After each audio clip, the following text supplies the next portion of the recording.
तुमच्या सगळ्यांचं स्वागत आहे या ऑनलाईन क्लासमध्ये.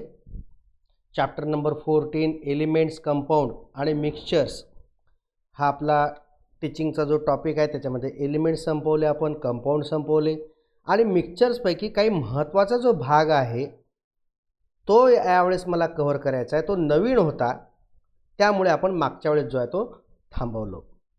आणि मिक्सचरमधलं जे आहे आपण सेपरेट जे करू शकतो, कंपाऊंड किंवा एलिमेंट जे आहेत ते मिक्सचर्समधून आपण सेपरेट करू शकतो आपल्या आवश्यकतेनुसार.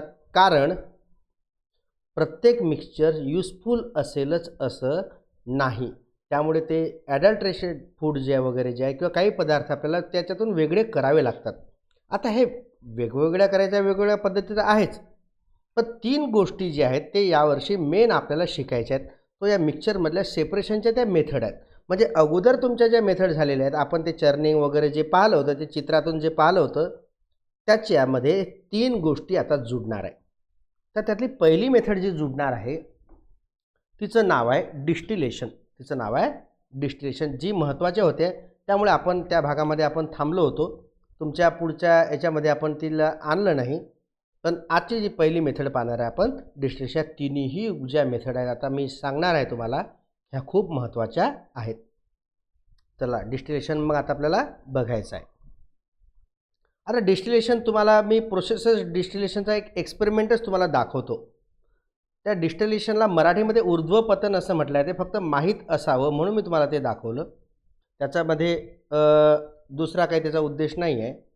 तर तो जो आहे तो जो दिसते तुम्हाला, तर ते मी तुम्हाला एकदा दाखवतो आणि मग जे आहे डिस्टिलेशन तुम्हाला समजून येईल काय आहे. तर माझ्या मागे थोडंसं शिफ्टिंगचा प्रॉब्लेम आहे, तो तेवढा तुम्ही समजून घ्या. ते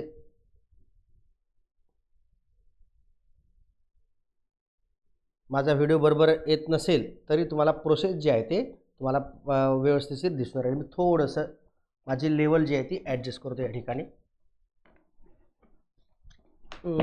हां ठीक आहे, आता ठीक आहे. पूर्णपणे बरोबर तर नाही झाली, पण आता मात्र बऱ्यापैकी ती आलेली आहे. माझ्या मागे जी प्रोसेस दिसते ते डिस्टिलेशनची पद्धती आहे. आता याच्यामध्ये काय होते काय नाही, कसा हा एक्सपेरिमेंट आहे. आता मी तुम्हाला हा समजून सांगतो. याच्यामध्ये एक मिक्सचर घेतलेला आहे. We use mixture of salt and water for the distillation process. वेगवेगळ्या प्रकारच्या बी जे घटक आहेत ते डिस्टिलेशनने वेगळे करता येतात, पण आपल्या एक्सपेरिमेंटमध्ये आपण सॉल्ट आणि वॉटर आहे आणि आपल्याला त्यांना सेपरेट करायचं आहे. आपण त्याला इम्प्युअर वॉटर असं म्हणू, कारण त्याच्यामध्ये मीठ आपल्याला पाहिजे नाही. आपल्याला शुद्ध पाणी पाहिजे. म्हणजे इम्प्युरिटी त्याच्यामध्ये कोणाची आहे? मिठाची आहे. आता ती ॲपरेटसची रचना जी आहे ही माझ्या मागे जशी दाखवली तुम्हाला बाजूला दिसून राहिली तशा प्रकारे केलेलं आहे. याच्यामध्ये ग्राउंड बॉटम फ्लास्क आहे, जो गोल बुडाचा चंबू आहे, त्याला जोडलेले आहेत. वरचं टोक त्याचं पॅक केलेलं आहे, तिथं थर्मामीटर लावलेला आहे. त्यानंतर एका कंडेन्सेशन ट्यूबमधून म्हणजे थंड करणाऱ्या नळीमधून त्याला एक पास केलेला आहे पुढच्या याच्यामध्ये, आणि त्या थंड भागामध्ये वॉटर जे आहे ते सर्क्युलेट केलेलं आहे. म्हणजे एका बाजूनं वॉटर जाते आणि दुसऱ्या बाजूनं बाहेर पडते थंड पाणी, आणि त्याच्यामधून ती आतमधून येणारी काचेची ट्यूब जी आहे ती चालली. आणि जे दुसऱ्या टोकाला जे आहे त्या ठिकाणी एक म्हणजे कोनिकल फ्लास्क बसवलेला आहे, आणि कोनिकल फ्लास्कमध्ये जे आहे ते पाणी त्याच्यामध्ये थेंब थेंब स्वरूपाचं बनून राहिलं. एक हीट दिलेली आहे. हीटने काय होते, जे पाणी आहे ते गरम होते आणि त्याची वाफ होऊन ते वर जाते, आणि वर गेल्यानंतर ते त्याच्यातून जात असताना थंड ट्यूबमधून जात असताना, कंडेन्सेशन ट्यूबमधून जात असताना तिचं परत वॉटर वेपरचं रूपांतर कशामध्ये होते? वॉटर ड्रॉपलेट्समध्ये होते. And these water droplets are then collected in a conical flask. जो दुसऱ्या बाजू टोकाला दिसतो त्या कोनिकल फ्लास्कमध्ये त्याला एक थेंब जमा केलेला आहे.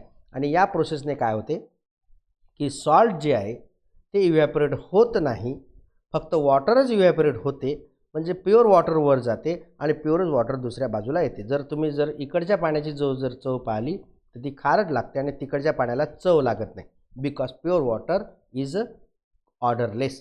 त्याला कोणत्याही प्रकारची टेस्टलेस, त्याला कोणत्याही प्रकारची टेस्ट किंवा गंध नसतो. त्यामुळे आपण त्याला शुद्ध पाणी आपण असं म्हणतो.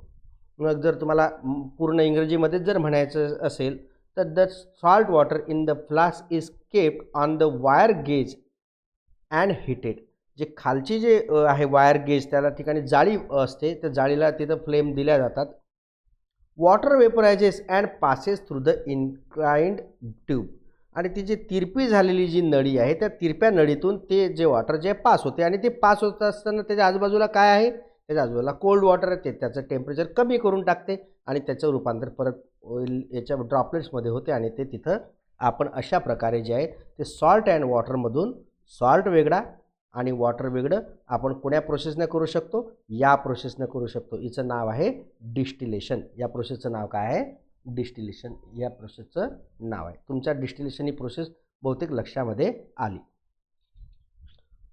थोडंसं आपण आपल्या प्रकरणामध्ये पाहायचं, तुमच्या मागे डिस्टिलेशन मेथडची आकृती तुम्हाला दिसत असेल, थोडीशी अर्धवट दिसत असेल ते, पण तुम्ही डिस्टिलेशनच्या प्रोसेसची ही आकृती आहे पुस्तकात दिलेली, ते तुम्हाला वहीत काढायची आहे. डिस्टिलेशन लिहायचं आणि ही आकृती तुम्हाला काढायची आहे. याच्यामध्ये काही महत्त्वाचे प्रश्न आहेत डिस्टिलेशनवर विचारण्यात येणारे आणि ते आहेत यूज युअर ब्रेन पॉवरच्या अंतर्गत येणारे, जे माझ्या मागे आता आपण हायलाईट करून दाखवलं. यूज युअर ब्रेन पॉवर, तुमचा मेंदू चालवायचा आहे. बघा आता डिस्टिलेशन प्रोसेस विचारली आणि कसे उलटे प्रश्न विचारले ते बघा. Is the water that falls from the cloud are naturally pure. जे पावसाचं जे पाणी आहे, जे पावसाचं पाणी पडते ते पाणी प्युअर वॉटर आहे का, डिस्टिल वॉटर आहे का? याचं उत्तर तुम्हाला काय डोक्यामध्ये आलं असेल. तुमचं उत्तर जर या ठिकाणी नो असेल तर तुमचं उत्तर चुकलं, यस असेल तर तुमचं उत्तर बरोबर आहे. ते नॅचरली प्युअर वॉटर असते. तुम्ही म्हणाल की बा कसं काय प्युअर वॉटर असते, ते तर मग त्याच्यामध्ये नालीचं पाणी असते, त्यानंतर माती मिसळलेली असते, ते तर शुद्ध दिसतच नाही.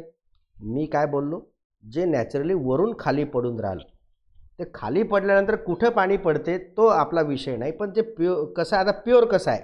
आता मागची प्रोसेस तुम्ही याच्यामध्ये बघितली तर तुम्हाला परत तो एक्सपेरिमेंट दाखवतो. आता याच्यामध्ये काय झालं, याच्यामध्ये झालं की पाणी जे आहे हे सॉल्ट आणि वॉटर जे आहे ते मिक्स झाले. आता रेन वॉटरच्या बाबतीमध्ये आपल्याला हे गोष्ट माहीत आहे. रेन वॉटरच्या बाबतीमध्ये काय होते, सॉल्टेड वॉटर जे आहे ते हीट होते, पण या ठिकाणी कोणतं पाणी वापरलं जाते, समुद्रातलं पाणी वापरलं जाते. आणि कोण गरम करते, तर सोलर एनर्जी त्याला गरम करते, सन त्याला हीटनेस त्याचं रूपांतर वॉटर वेपरमध्ये होते. मग या पहिल्या केसमध्ये जर का मीठ वर गेलं नाही तर समुद्रातल्या पाण्यातलं मीठ वर जाईल का, उत्तर नाही. म्हणजे याचा अर्थ काय, ते प्युअर वॉटर आहे. म्हणजे उत्तर आपल्याला काय देता येईल, yes, the water that falls from the clouds is naturally pure. It becomes impure where it is falls. जे कुठं पडते त्याच्यावर त्याची इम्प्युरिटी होईल, पण नॅचरली ते कसं आहे, ते आहे प्युअर वॉटर आहे. प्रश्न आणि त्याचं उत्तर तुमच्या लक्षामध्ये आलं. दुसरा प्रश्न आपण घेऊ. Which properties of the liquid are seen in the distillation method. आता याच्यामध्ये तुम्हाला मी अगोदरच सांगितलं होतं की डिस्टिलेशन म्हणजे कोणतेही सेपरेशनच्या मेथडमध्ये त्याच्या प्रॉपर्टीज जे आहे त्याचा वापर केला जातो. या ठिकाणी वॉटरची एक प्रॉपर्टी वापरलेली आहे. मग ती प्रॉपर्टी कोणती बघा, the properties of vaporisation. Since water is a liquid, त्याच्यामुळे त्याला लिक्विड असल्यामुळे व्हेन इट गेट्स इनटू, म्हणजे आपण त्याला जर हीट जर दिली, it's converted into its gaseous state water vapour. It changes it's state, त्याची स्टेट बदलते, वेपरायझेशन त्याचं होते. आणि वेपर्स ज्या आहेत त्या हलक्या आहेत, त्या वर जातात आणि त्याच्यामधून पास होत असताना, त्या इन्क्लाइन ट्यूबमधून पास होत असताना आणखी एक त्याची प्रॉपर्टी वापरली जाते, तिचं नाव आहे कंडेन्सेशन. म्हणजे एक आहे वेपरायझेशन, एक आहे कंडेन्सेशन. या दोन प्रॉपर्टीज ज्या आहेत त्या वापरल्या जातात डिस्टिलेशनच्या मेथडमध्ये. वॉटरच्या दोन प्रॉपर्टी आपण वापरलेल्या आहेत. एक म्हणजे वेपरायझेशन वापरलेलं आहे, पाण्याची वाफ होते. एक कंडेन्सेशन वापरलेलं आहे, वाफेचं रूपांतर परत लिक्विडमध्ये होते. या दोन क्रिया याच्यामध्ये वापरलेल्या आपण आहेत डिस्टिलेशनच्या मेथडमध्ये. खूप महत्त्वाचा प्रश्न आहे, त्याचं उत्तरसुद्धा मी तुम्हाला दिलेलं आहे. तिसरा प्रश्न आहे, for what purpose is distil water use. बघा, ब्रेन पॉवर अंतर्गत जो तिसरा प्रश्न विचारलेला आहे तो पहा, त्याच्यामध्ये डोकं ज्याचं चालेल त्याचंच उत्तर आहे. कुठंच पुस्तकामध्ये त्याचा रेफरन्स दिलेला नाही की डिस्टिल वॉटर कुठं वापरतात. पण तुम्हाला डिस्टिल वॉटरच्या युजेस तुम्हाला माहीत आहे, तुम्ही डिस्टिल वॉटरच्या युजेस तुम्हाला माहीत आहे, किंवा ज्यांना लक्षात ठेवलं त्याला याचं उत्तर देता येते, अवश्य देता येते. बघा कोण्या ठिकाणी वापरल्या जाते. तर थोडंसं मी तुम्हाला याच्यामधलं फिल्टर जे आहे ते काढतो परत वापस. आणि मग तुम्हाला ही जी क्रिया आहे ती बरोबर दिसून येईल.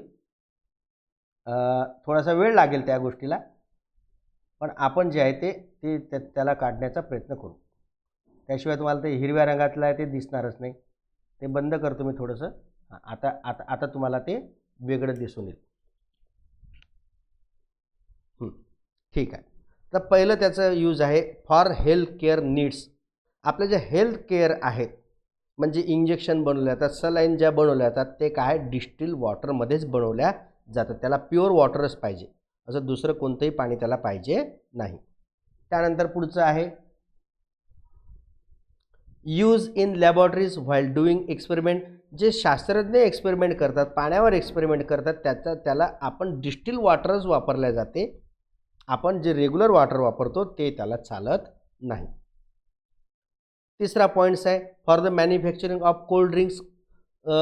हे कोल्ड ड्रिंक्स ज्या ठिकाणी बनतात, कोको कोलाची फॅक्टरीज असेल, लिम्काची फॅक्टरी असेल, या ठिकाणी सुद्धा डिस्टिल वॉटर जे आहे वापरले जाते. 3 गोष्टी मी अगोदर आतापर्यंत तुम्हाला सांगितल्या. हेल्थ केअरमध्ये वापरले जाते, लॅबॉरेटरीजमध्ये एक्सपेरिमेंटसाठी वापरले जाते, मॅन्युफॅक्चरिंग ऑफ कोल्ड ड्रिंक्समध्ये हे सुद्धा वापरल्या जाते. त्यानंतर फार्मसीमध्ये in pharmaceutical industries making drugs. ड्रग्जचा अर्थ या ठिकाणी होते औषधी. औषधी बनण्यासाठी ज्या ज्या औषधीमध्ये लिक्विड पाणी वापरलेलं आहे ते डिस्टिल वॉटरच असते. ध्यानात ठेवायचं, कोणतंही पाणी त्या ठिकाणी चालत नाही. In car batteries and radiators. आणि आपल्या घरामध्ये ज्या कार बॅटरीज असतात किंवा आपल्या याच्या बॅटरीज ज्या असतात, आपल्या काय म्हणतो आपण त्याला, आपल्या घरामध्ये असते इन्व्हर्टर. इन्व्हर्टरच्या बॅटरीमध्ये आपण डिस्टिल वॉटर वापरतो. किंवा अगोदर किसान टॉर्च वगैरे यायची, त्याच्यामध्ये असं बॅटरी होती, त्याच्यामध्ये पाणी आपल्याला टाकावं लागत होतं. हे सगळंचं सगळं डिस्टिल वॉटरच आहे. तुम्हाला हे जे 5 मुद्दे दिले हे तुम्हाला for what purpose is distil water use. Number 1 for health care needs. Number 2 use in laboratories while doing experiments. Number 3 for manufacture of cold drinks. Number 4 in pharmaceutical industries and in car batteries and car radiators. हे याचे 5 जे आहेत ते उदाहरण तुम्हाला 1 2 3 4 5 अंतर्गत एकाखाली एक तुम्हाला लिहायचे आहे. चित्र नाही काढले तरी चालते, चित्राचा काही त्याच्यामध्ये रोल नाही आहे. तुम्हाला फक्त समजण्यासाठी आणि प्रेझेंटेशनसाठी ते दाखवलेलं आपण आहे. पुढचा आपण बघणार आहे, दुसरी मेथड वापरणार आहे सेपरेशन मेथड. सेपरेशन मेथड तिचा सुद्धा आपण आता अभ्यास करू. हे मेथड्स ऑफ सेपरेशनच आहेत, हे नवीन आहे, त्यामुळे आपल्याला ही समजून घेणं आवश्यक आहे. आणखी थोडंसं फिल्टर मला अप्लाय करावं लागेल यासाठी, तर ते फिल्टर मी अप्लाय करतो. तर एक काम करू आपण, हे आहे फिल्टर आहे आणि या ठिकाणी आपल्याला आता हे दाखवावं लागेल. ओके.